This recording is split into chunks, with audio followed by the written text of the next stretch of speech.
Imagine o silêncio ensurdecedor que antecede a maior vitória da sua vida. Imagine que, após meses ou talvez anos de esforço extenuante, o horizonte que você tanto perseguiu está finalmente ao alcance das suas mãos. Você consegue sentir o cheiro do sucesso. O peso da mediocridade está prestes a ser erguido dos seus ombros. Você está na zona final, a segundos de cruzar a linha que separa o homem que você é do homem que você sempre soube que poderia ser. E então, inexplicavelmente, você para. Não apenas para, você tropeça propositalmente nos próprios pés. Você solta a bola. Você diz exatamente a frase que destrói aquela conexão promissora. Você ignora o despertador no dia da reunião decisiva ou se entrega a um vício antigo justamente quando a clareza mental era sua única exigência. Nesse momento de colapso, algo dentro de você observa a ruína com uma satisfação sombria e silenciosa.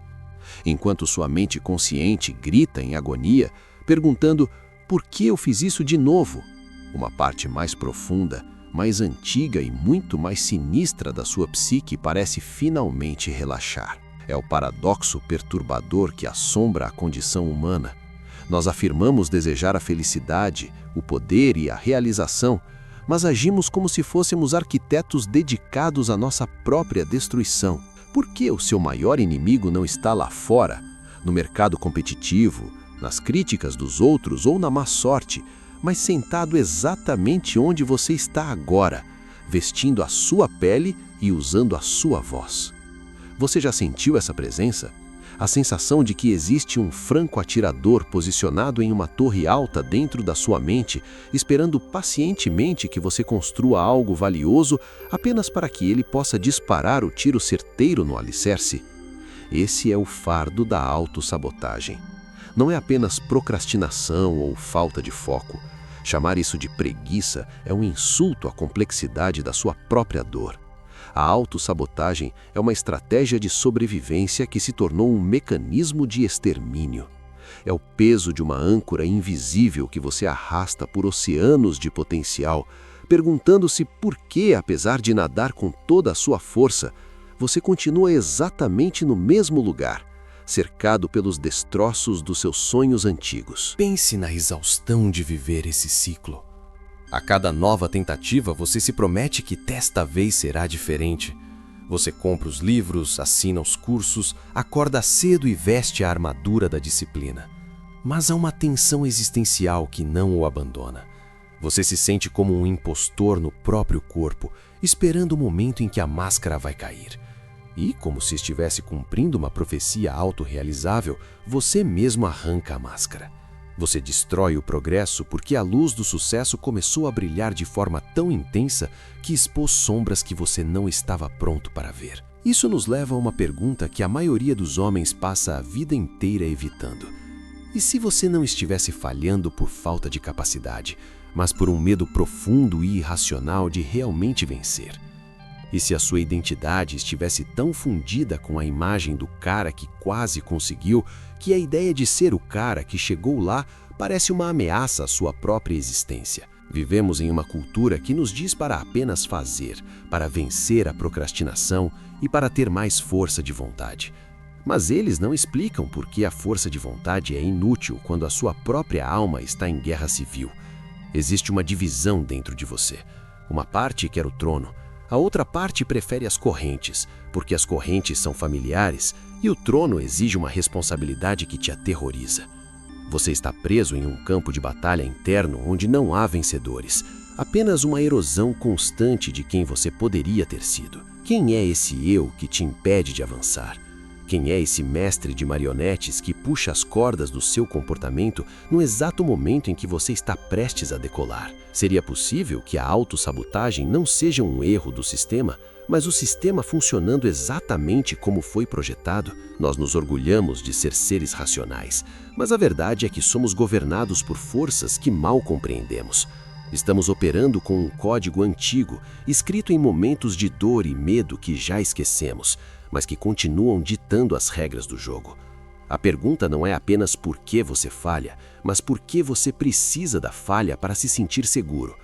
por que o abismo parece mais acolhedor do que o topo da montanha? Prepare-se para deixar de lado as explicações superficiais. O que estamos prestes a desenterrar não é um guia de produtividade, mas uma autópsia da alma. Precisamos olhar para o que está escondido no porão da sua consciência, para as raízes que se alimentam do seu medo e que transformam o seu brilho em cinzas. Porque até que você entenda a linguagem do seu sabotador interno, você continuará sendo apenas um espectador da sua própria decadência, assistindo ao filme da sua vida enquanto o vilão, que tem o seu rosto, corta os cabos da projeção. A verdade está enterrada sob camadas de negação, e para alcançá-la, teremos que atravessar o terreno onde a psicologia encontra o mito e onde os seus segredos mais sombrios guardam a chave para sua libertação. O problema é muito mais profundo do que você imagina, e as raízes dessa árvore venenosa estão entrelaçadas em algo que você sempre considerou sua maior proteção. Para entender por que você é o arquiteto da sua própria ruína, precisamos descer aos porões da sua psique, um lugar onde a lógica consciente não tem jurisdição. Você acredita que é um capitão no comando do seu navio, mas a verdade é que você é um passageiro acorrentado enquanto um mestre invisível segura o leme. Carl Jung chamava essa força de a sombra. A sombra não é apenas o seu lado mau, é o depósito de tudo o que você rejeitou em si mesmo, seus desejos inconfessáveis, suas fraquezas, mas também o seu poder que você teve medo de exercer. Quando você se auto-sabota, é a sua sombra gritando por reconhecimento. É um ato de rebelião de uma parte de você que foi amordaçada por anos de condicionamento social e medo. Você tenta ser o bom moço, o profissional exemplar, o homem equilibrado. Mas enquanto você polir a superfície, o porão está inundando. Jung dizia que, até que você torne o inconsciente consciente, ele direcionará a sua vida e você o chamará de destino. O seu destino de falhar não é um azar cósmico, é a sombra sabotando seus planos porque eles não estão alinhados com a sua verdade mais profunda. Se você busca o sucesso apenas para provar algo a um pai que nunca te amou, a sua sombra sabe que esse sucesso é uma mentira. Ela prefere destruir o seu império agora do que permitir que você viva uma vida inteira baseada em uma máscara. A autossabotagem, sob essa ótica, é uma tentativa bizarra e dolorosa da sua alma de te trazer de volta à autenticidade, destruindo tudo o que é falso em você, mesmo que isso custe o seu sustento ou o seu orgulho. Mas há uma camada ainda mais sombria aqui, uma que Arthur Schopenhauer descreveu com uma clareza aterrorizante. Para Schopenhauer, a essência do mundo não é a razão, mas a vontade. Um impulso cego, insaciável e irracional que nos empurra para a frente sem um propósito claro. Essa vontade não se importa com a sua felicidade, ela se importa apenas com a sua persistência. E às vezes, a vontade dentro de você se volta contra si mesma. É como se houvesse uma fome voraz, que na falta de alimento externo, começa a devorar os próprios membros. Você se auto-sabota porque existe um prazer perverso na dor. Existe uma satisfação mórbida em confirmar que o mundo é tão cruel quanto você imaginava. Ao falhar, você se sente certo. Você sente que recuperou a soberania sobre o seu sofrimento. É o amor fati de Nietzsche invertido. Em vez de amar o destino que te eleva, você aprende a amar a tragédia que te mantém pequeno, porque na tragédia, você é o protagonista injustiçado. Pense na segurança da mediocridade.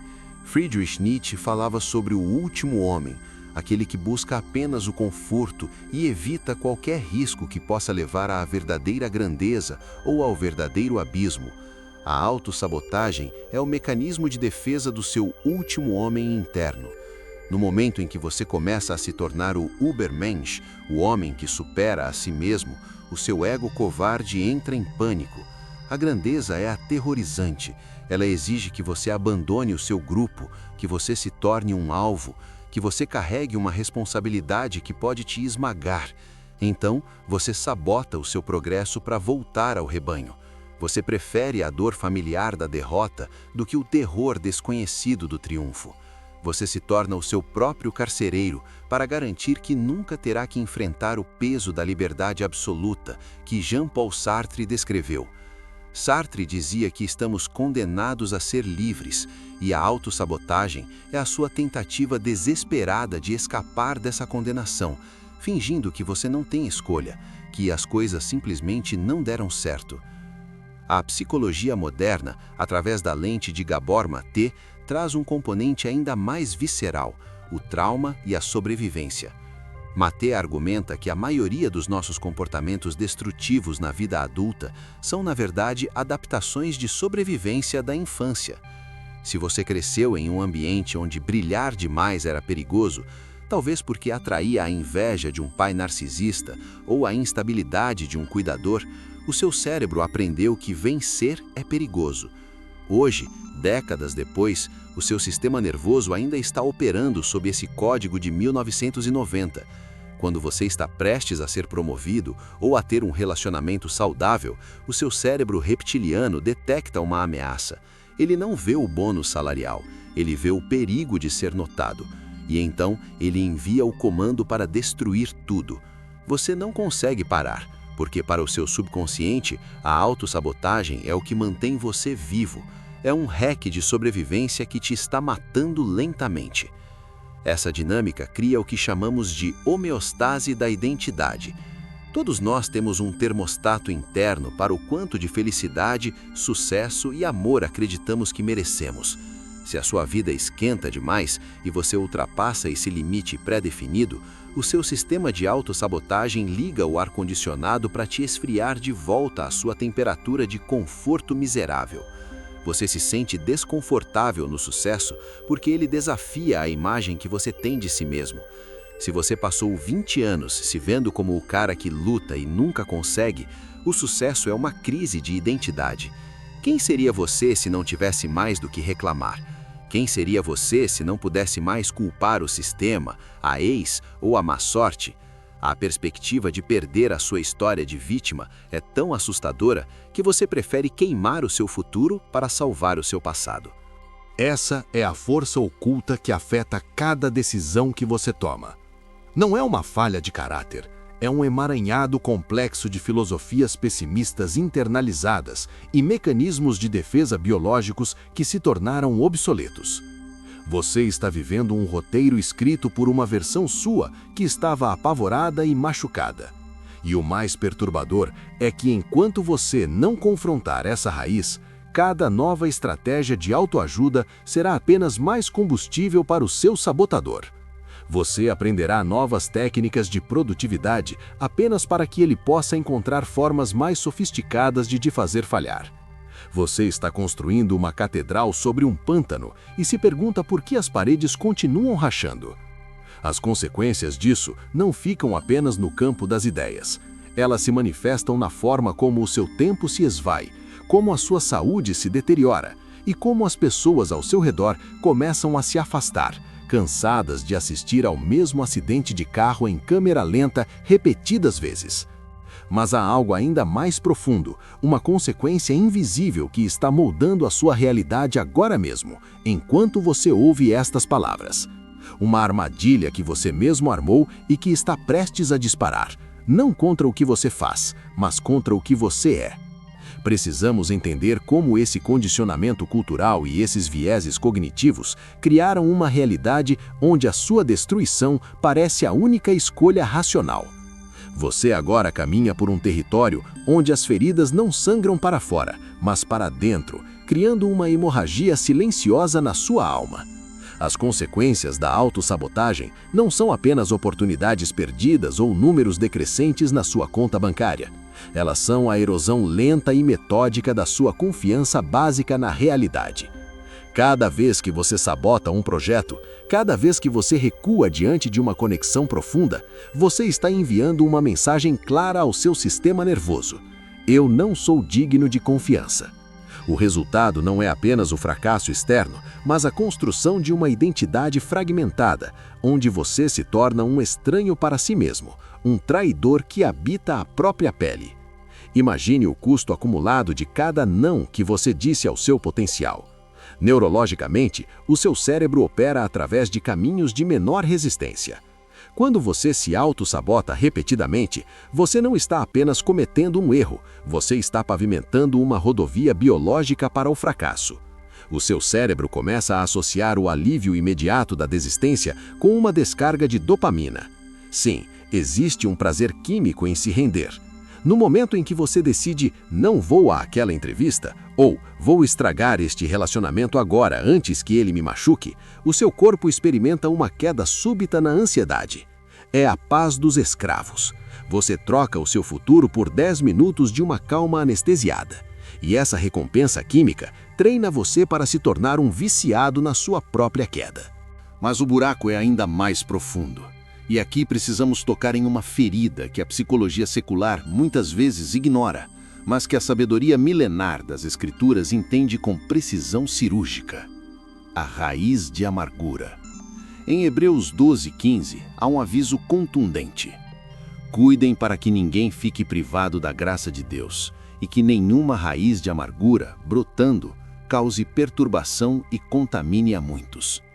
A autossabotagem é frequentemente o fruto visível dessa raiz invisível. A amargura é um ácido que corrói o recipiente onde está guardado. Se você carrega um ressentimento não processado contra um pai, uma ex-mulher ou contra a própria vida, a sua autossabotagem é uma forma de punição. Você se destrói para provar quão injusto o mundo foi com você. É um grito silencioso de vingança, onde o único cadáver no chão é o seu próprio sucesso. Você se torna um mártir do próprio ódio, sabotando sua felicidade para que aqueles que te feriram nunca possam dizer que você superou. Considere o exemplo histórico e espiritual dos israelitas no deserto. Após serem libertos de séculos de escravidão no Egito, eles estavam a poucos dias da Terra Prometida. No entanto, o que deveria ter sido uma jornada curta transformou-se em 40 anos de errância circular. Por quê? Porque, embora eles tivessem saído do Egito, o Egito não tinha saído deles. Eles sabotaram a própria liberdade porque sentiam falta das cebolas e dos alhos da escravidão. O desconhecido da liberdade era mais aterrorizante do que a dor familiar das correntes. Você faz o mesmo. Você sabota a sua terra prometida, aquele cargo de liderança, aquela saúde vibrante, aquele amor autêntico, porque o seu Egito interno, suas velhas dores, sua identidade de vítima, parece mais seguro. Você prefere morrer no deserto da autossabotagem do que enfrentar a responsabilidade de ser verdadeiramente livre e próspero. Essa contaminação não para em você. A amargura e a sabotagem contaminam a muitos. Ela vaza para seus filhos, que aprendem a ser pequenos, medrosos e cínicos ao observar o seu exemplo. Ela vaza para seu ambiente de trabalho, onde sua energia de quase lá drena a inovação e o entusiasmo de todos ao redor. Você se torna um buraco negro emocional, consumindo a luz das oportunidades porque não suporta o brilho da sua própria potência. O viés de confirmação atua aqui com força total. Você busca evidências de que nada dá certo para mim. E quando a realidade tenta te dar um presente, você o quebra para provar que estava certo desde o início. É uma profecia autorrealizável, alimentada pelo orgulho ferido e pela recusa em ser curado. Socialmente, você está sendo vítima do que os sociólogos chamam de mentalidade de caranguejo. Se você coloca vários caranguejos em um balde, quando um tenta subir para escapar, os outros o puxam de volta para baixo. O seu sabotador interno é o caranguejo mestre. Ele teme que, se você subir, você deixará de pertencer ao grupo dos incompreendidos ou dos sofredores. Existe um status social na tragédia. Há uma estranha validação em ser o cara que tem um potencial incrível, mas é perseguido pelo azar. Se você se tornar bem-sucedido e estável, você perde esse papel. Você terá que admitir que o seu sofrimento passado não era um decreto divino, mas uma série de escolhas que você poderia ter interrompido há muito tempo. O peso dessa realização é tão esmagador que a maioria dos homens prefere continuar sabotando a vida até o túmulo. A urgência de escapar dessa armadilha é absoluta. Cada dia que você passa em autossabotagem é um dia em que você está ativamente assassinando o homem que deveria ser. Existe uma vida fantasma que corre paralela à sua vida real. É a vida onde você disse sim à disciplina, onde você perdoou quem te feriu, onde você aceitou o risco de brilhar. Esse eu fantasma observa você do futuro, envelhecendo e minguando, enquanto você continua a dar desculpas intelectuais para a sua própria covardia. A tragédia não é que a vida seja curta. A tragédia é que passamos a maior parte dela agindo como se tivéssemos todo o tempo do mundo para finalmente parar de nos destruir. O custo invisível mais terrível é a perda da percepção da graça. Quando você está preso no ciclo de se auto-sabotar e depois se punir com amargura, você se torna incapaz de receber qualquer coisa boa. Você se torna cego para as mãos estendidas, surdo para os conselhos sábios e insensível ao amor verdadeiro. Você constrói uma fortaleza de cinismo ao seu redor e a chama de proteção. Mas uma fortaleza projetada para manter o perigo fora é a mesma que te mantém preso dentro, morrendo de fome espiritual e emocional. Você precisa entender que essa armadilha não é passiva. Ela é um organismo vivo que se alimenta da sua inércia. Ela usa a sua inteligência contra você, criando argumentos brilhantes sobre por que agora não é o momento certo ou por que você não é bom o suficiente. É um sequestro mental onde a vítima se apaixona pelo sequestrador. Você começou a defender as suas limitações como se fossem tesouros. Mas entenda bem, se você luta por suas limitações, o prêmio final é que você terá que ficar com elas. A partir de agora, a sua vida será dividida em duas eras: antes da visão e depois da visão. Antes você era uma marionete de fios invisíveis tecidos pela amargura. Agora você vê os fios. E no momento em que você os vê, eles perdem o poder de te mover. Você sentirá o impulso de sabotar novamente. A velha voz sussurrará que você não é bom o suficiente ou que é melhor desistir agora. Mas você sorrirá, porque saberá que essa voz é apenas o eco de uma caverna vazia de onde você já saiu. Sinta a imensidão da sua liberdade. Ela é aterrorizante, não é? Não há mais ninguém para culpar. Não há mais sabotador para usar como desculpa. Só existe você e o momento presente. O abismo que você tanto temia é, na verdade, o céu sob os seus pés. E você só descobre que pode voar quando para de se segurar nas bordas da sua própria cela. A vida começa onde a sua história de sofrimento termina. Este vídeo não é apenas um conteúdo, é um ritual de passagem. Se você chegou até aqui, o velho você já não existe mais. Você não consegue desver o que viu. Você não consegue retornar à ignorância confortável da vítima. A luz da consciência é irreversível. Agora, o seu único trabalho é ser fiel à nova temperatura da sua alma. Suporte a luz, suporte a felicidade. Suporte o sucesso sem se desculpar por ele. O mundo está esperando por um homem que não tem medo da sua própria integridade. Alguém que parou de lutar contra fantasmas e começou a construir catedrais. A amargura foi drenada, a sombra foi integrada e a soberania foi retomada. Você não é mais o sobrevivente de uma tragédia. Você é o autor de um épico. A caneta está na sua mão. O papel está em branco. E pela primeira vez na eternidade, você não tem mais medo de escrever a verdade. Vá lá fora e viva de uma forma que faça o seu antigo sabotador parecer um mito ridículo. Você não se reconquista esperando. Você se reconquista nunca mais precisando se esconder de quem você realmente nasceu para ser. A guerra acabou. Você está livre.